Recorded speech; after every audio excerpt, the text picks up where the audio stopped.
આજના જુવાનિયા ભૂલતા જાય છે કે સમાજની અંદર કેવા મહાપુરુષો વડીલો અને ભુવાજીઓ થઈ ગયા.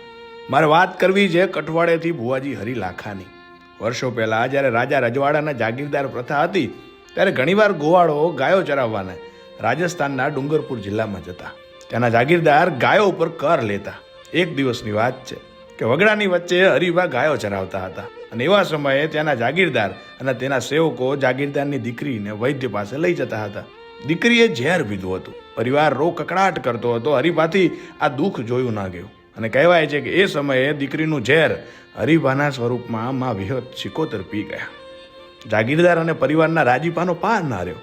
ત્યારથી ગુજરાતની ગાયો પરનો કર માફ કરવામાં આવ્યો અને આજે ડુંગરપુર જિલ્લાના પીઠ સિમલવાડા ગામે હરિભાની મૂર્તિની પૂજા થાય છે. અને આવા તો કેટલાય ચમત્કારના કિસ્સાઓમાં વિહત સિકોતર અને હરિભાના છે.